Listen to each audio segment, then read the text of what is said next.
When most people hear silence in a relationship, they translate it into one word: rejection. They assume that if someone doesn't speak, doesn't call, doesn't text, or doesn't lean in with affection, then it must mean they don't care. But that assumption is one of the biggest mistakes you can make when dealing with an avoidant personality, because silence in their world does not equal absence. In fact, silence is often the loudest proof of love they know how to give. It sounds paradoxical, but let's break it down. When an avoidant falls in love, they do not experience it as a soft, gentle unfolding. They experience it as a tidal wave. For you, love may feel like warmth, safety, connection. For them, love feels like intensity, pressure, vulnerability, even danger. Their nervous system interprets closeness as a potential threat. So when their feelings deepen, when they realize they're actually attached to you, their system goes into overdrive. They don't retreat because they don't care. They retreat because they care so much their body doesn't know how to process it. Think about that. When they're quiet, when they disappear, when they suddenly need space, it isn't emptiness you're looking at. It's overwhelmed love. It's an intensity they can't yet articulate. Silence is their attempt to regulate. It's the only way they know how to contain the storm. And if you misinterpret that silence as abandonment, you miss the deeper truth. They're not walking away. They're holding on the only way they know how. Now, here's where it gets interesting. Most people chase when faced with avoidant silence. They panic.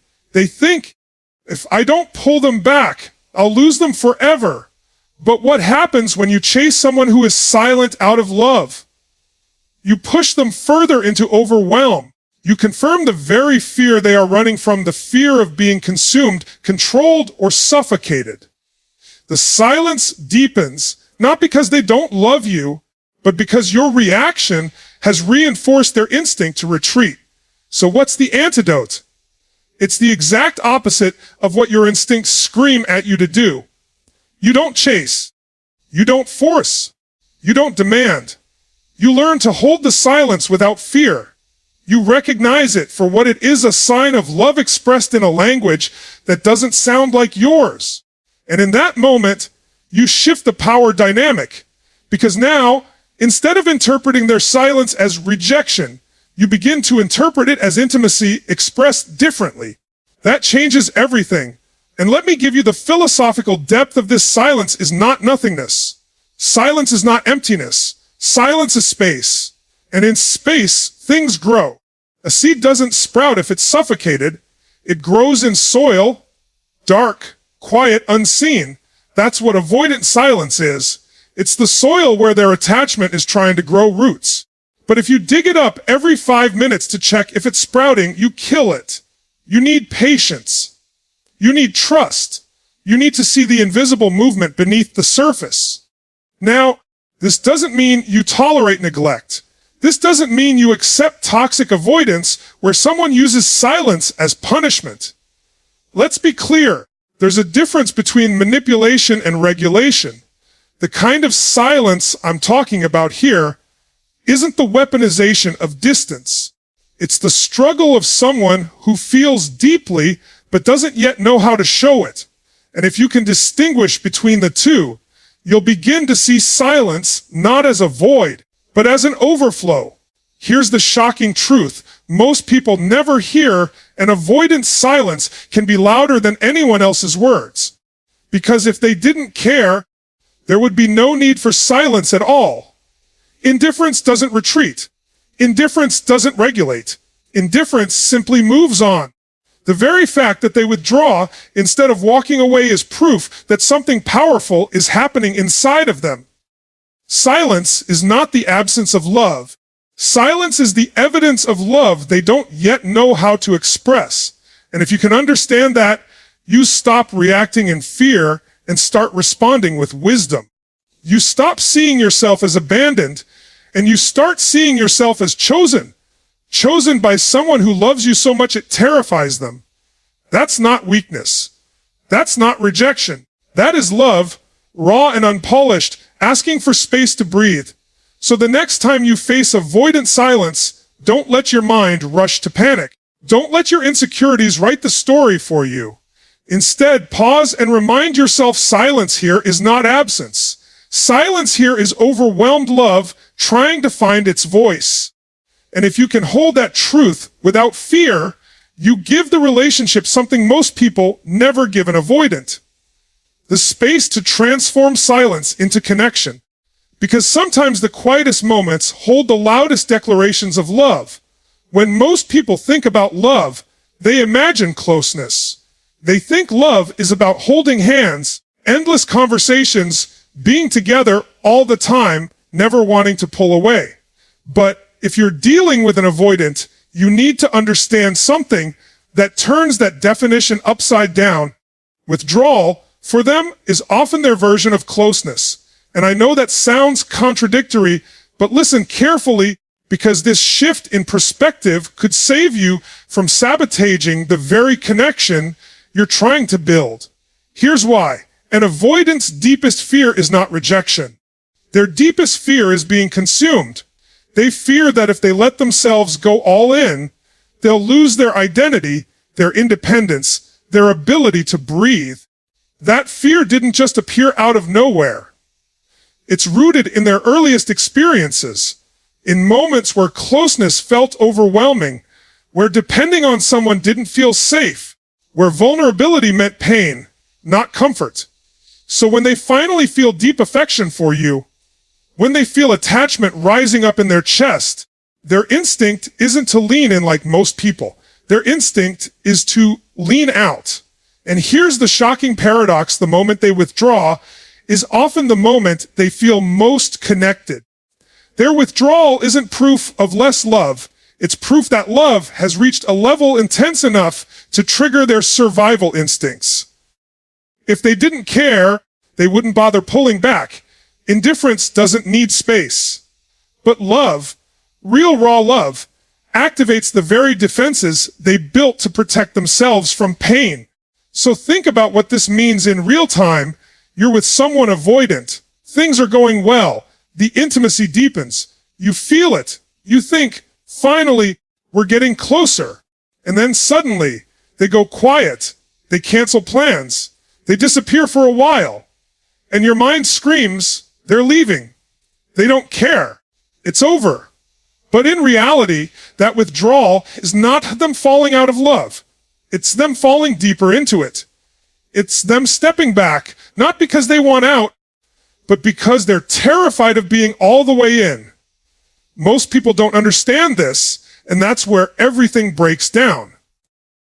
They chase the avoidant when they withdraw. They demand closeness. They beg for reassurance. They push for conversation. And what happens? The avoidant retreats further, because in their psychology, that push is proof of the very suffocation they're afraid of. Your pursuit doesn't bring them closer. It convinces them that closeness equals loss of freedom. And then the cycle repeats. You chase harder, they retreat further, until both sides feel misunderstood and unloved.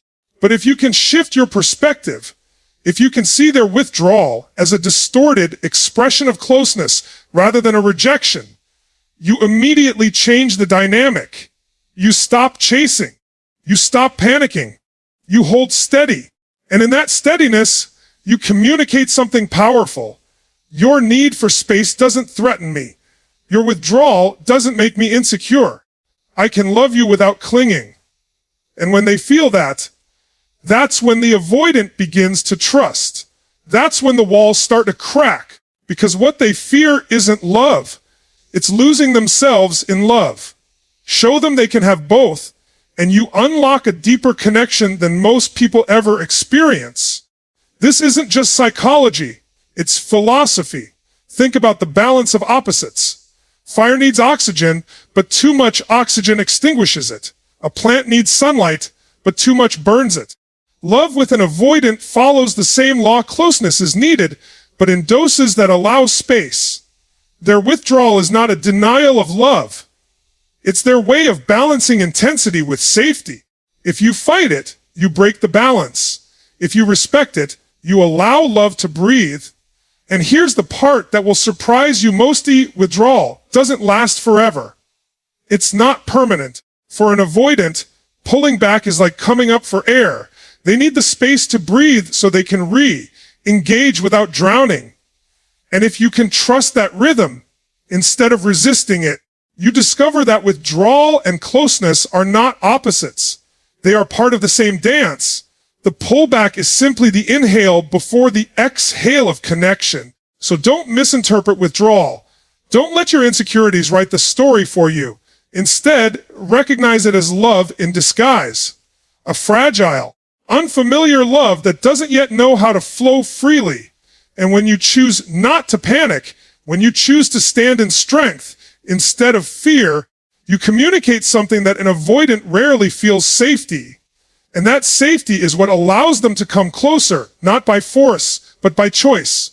Remember this: their withdrawal is not a wall against you. It is a wall against their own fear.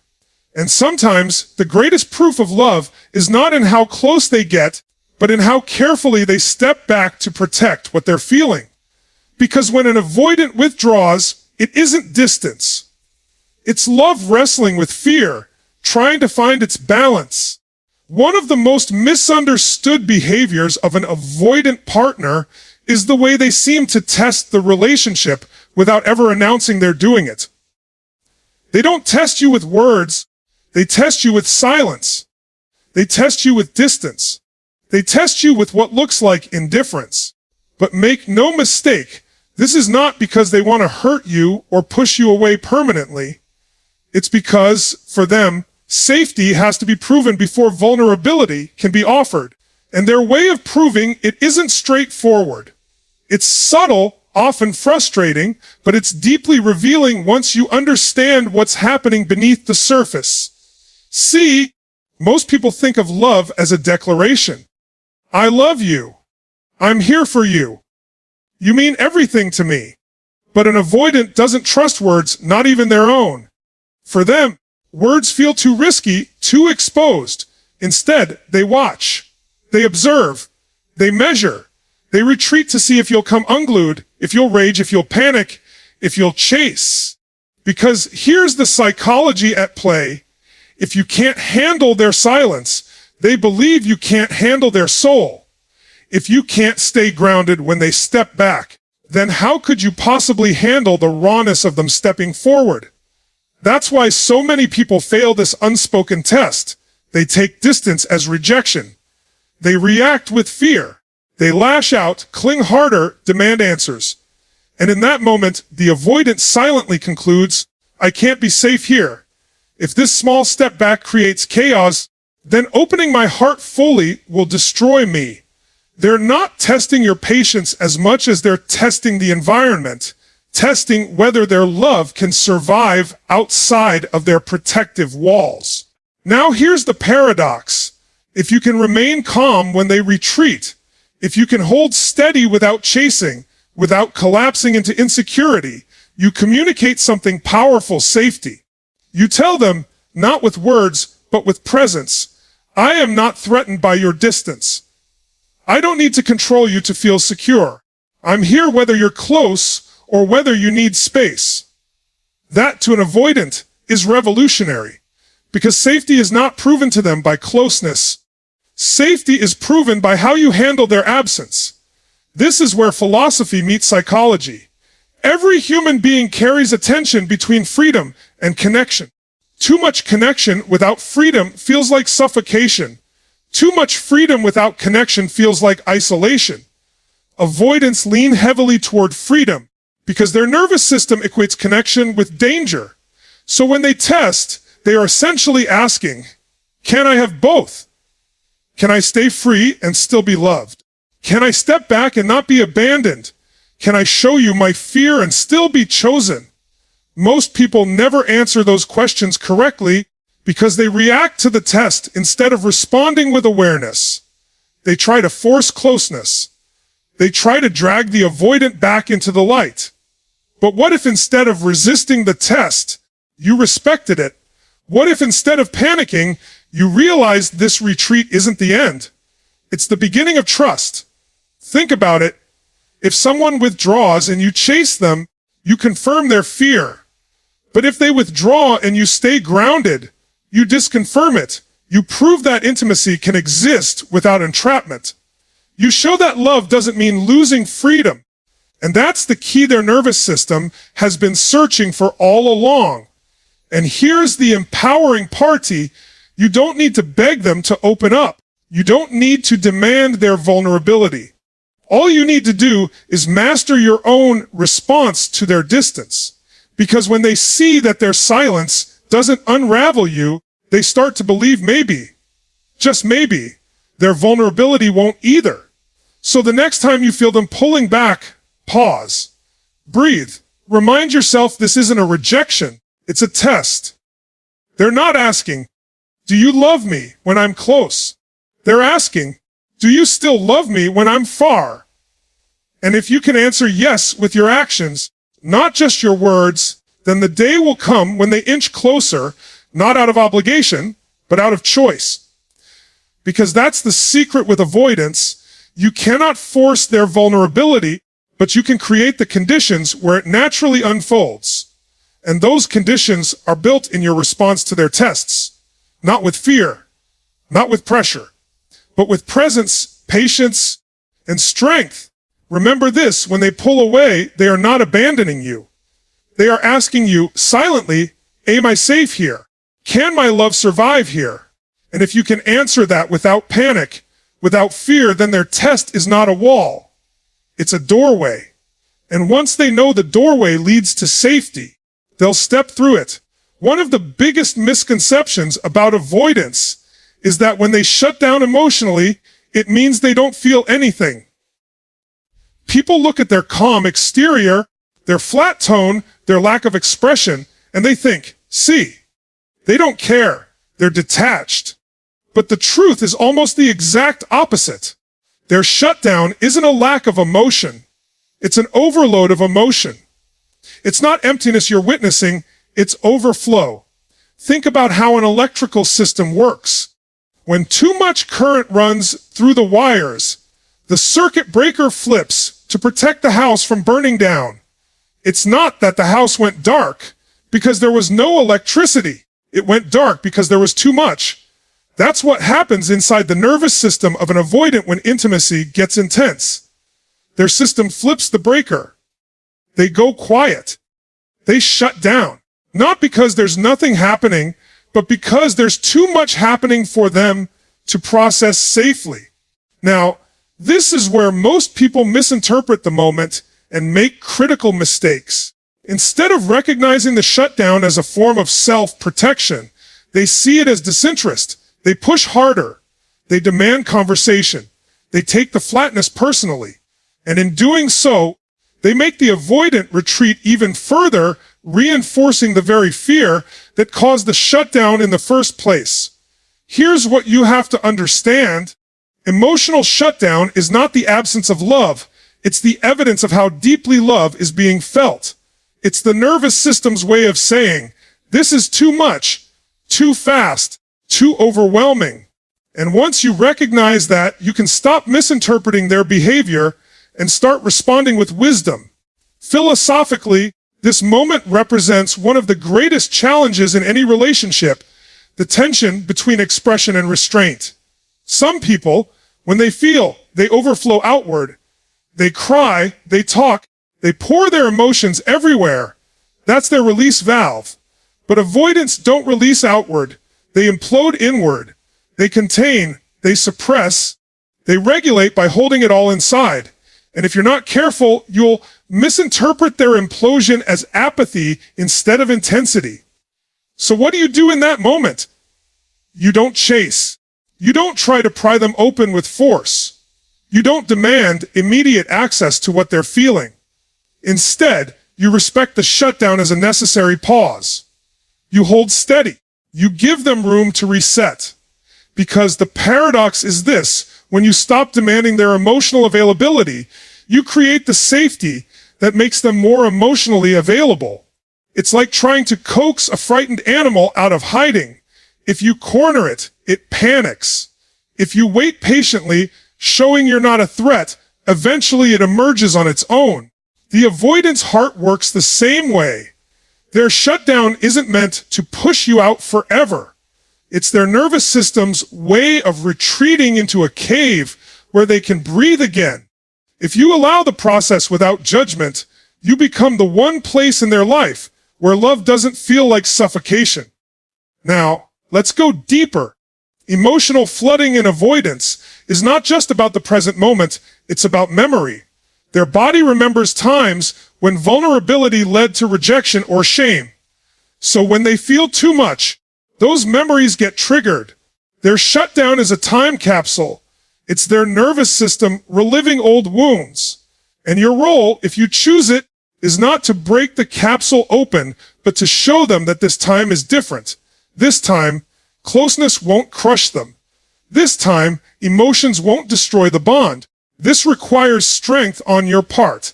It requires the ability to separate your own fears of abandonment from their fears of engulfment. If you mistake their shutdown as rejection, you'll react from insecurity.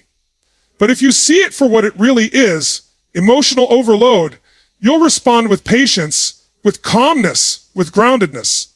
And in that response, you show them what their nervous system has been searching for all along: safety and connection. And here's the powerful truth. The avoidant doesn't want to stay shut down forever. No human being does. We're wired for connection.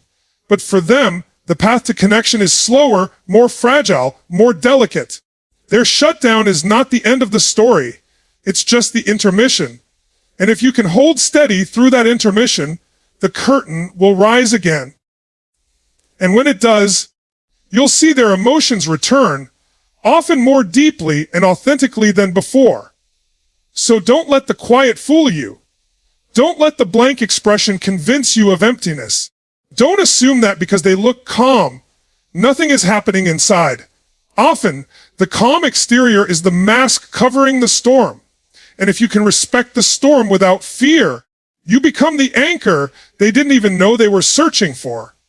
Remember, this emotional shutdown in an avoidant is not a lack of love. It is love overflowing to the point of collapse. And if you can interpret it correctly, you won't run from it. You'll stand firm in it. Because sometimes the greatest proof of love is not in the words spoken or the tears shed, but in the silence that hides the flood. One of the most shocking truths about avoidance is this: the colder they seem on the outside, the more deeply attached they often are on the inside. It's counterintuitive, isn't it? We've been conditioned to believe warmth equals love and coldness equals detachment. But for avoidance, that formula doesn't hold. In fact, their apparent coldness is often the strongest mask for their deepest attachment. Let me explain why. When an avoidant starts to love, it triggers a primal fear in them. Fear of dependency, fear of exposure, fear of losing control. So what do? They put on armor. They create distance. They act indifferent. They hide behind coolness.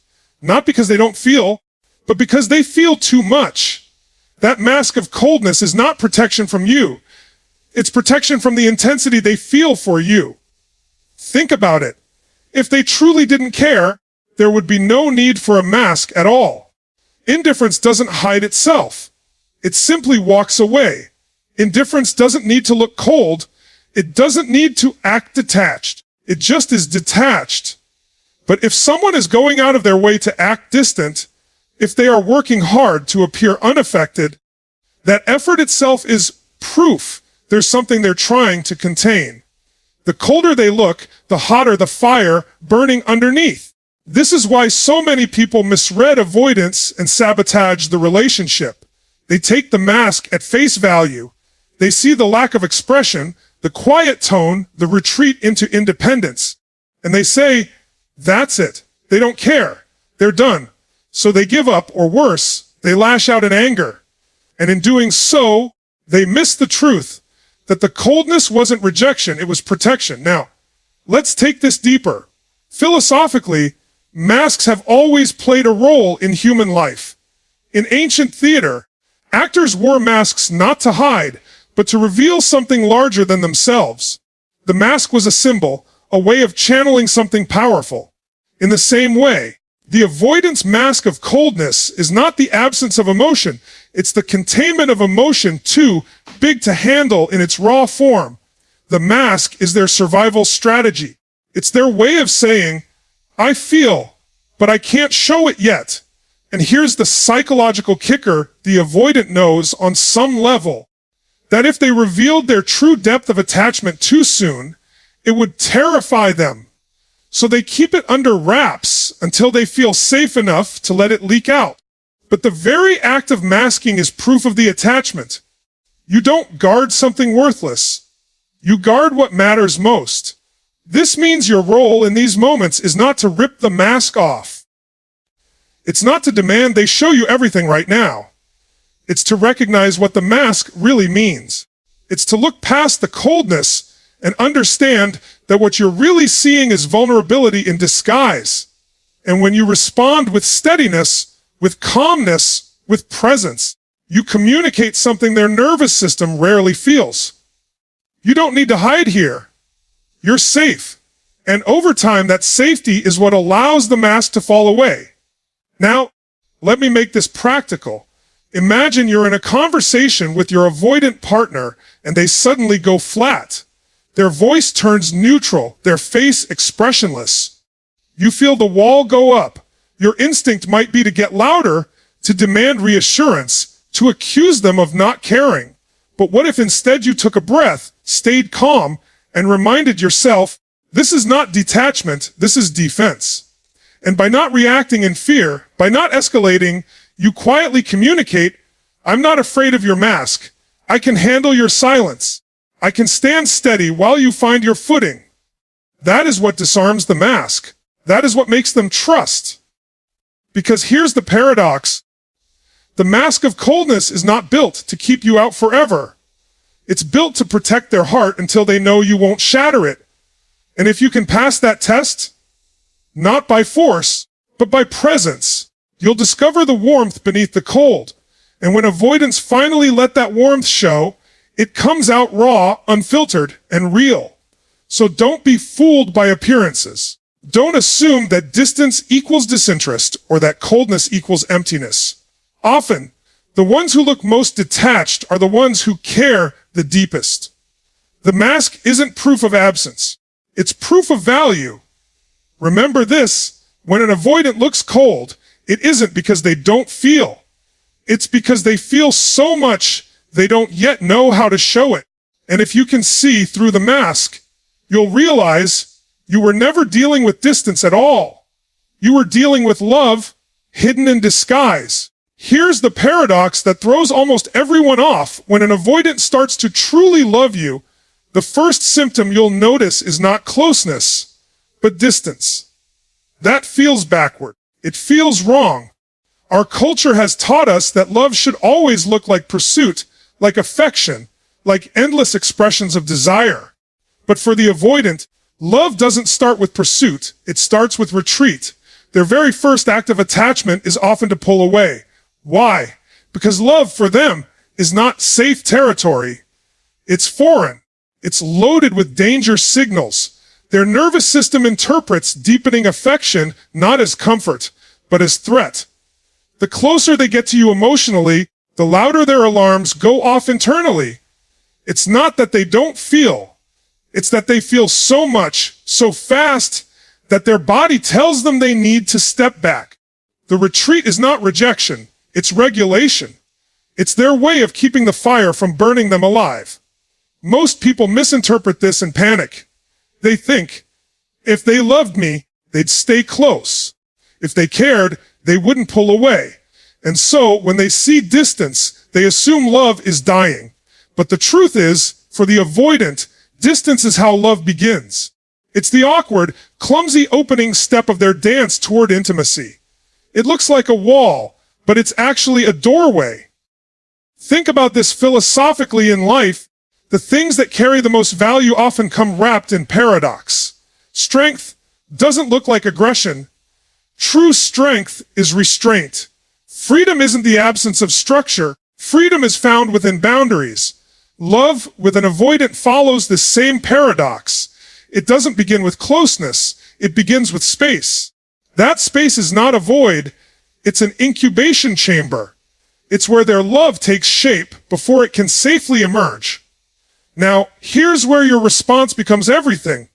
If you chase them when they step back, if you panic and demand closeness, you interrupt the process. You confirm their deepest fear, that love means losing freedom, losing air, losing self. But if you can resist the panic, if you can hold steady, you allow the process to unfold naturally. Their retreat becomes a cycle, not a collapse. They step back, they reset, and then they step forward again, slowly, cautiously, but with increasing trust. This is where wisdom separates itself from impulse. Your impulse may scream, close the gap, pull them in. But wisdom says, hold your ground, let them breathe, trust the rhythm. And when you act from wisdom instead of fear, you create a space where their love doesn't suffocate them. It strengthens them. Let me take this one step deeper. For the avoidant, love doesn't start with joy. It starts with fear. And fear, when handled well, transforms into trust. That transformation doesn't happen overnight. It happens in cycles. Retreat, return, distance, closeness, fear, then faith. If you can see the distance not as an ending, but as a necessary beginning, you'll stop fighting the process and start flowing with it. Now, this doesn't mean you accept being mistreated or ignored indefinitely. There's a difference between healthy space and toxic neglect. What I'm talking about here is the genuine pullback that comes from emotional intensity, not from lack of care. And the way you tell the difference is simply, do they come back? Because if they do, that distance was never abandonment. It was a reset. And when they do return, something subtle but profound happens. Each time they step back and come forward again, their nervous system learns a new lesson. Love doesn't drown me. Love doesn't strip me of myself. Love is survivable. That is the real transformation. That is how avoidance slowly turned distance into devotion. Not by avoiding forever, but by testing the cycle until they realize the cycle itself is safe. So when you see them pull back, don't let your insecurities write the story. Don't assume it's rejection. Don't assume it's the end.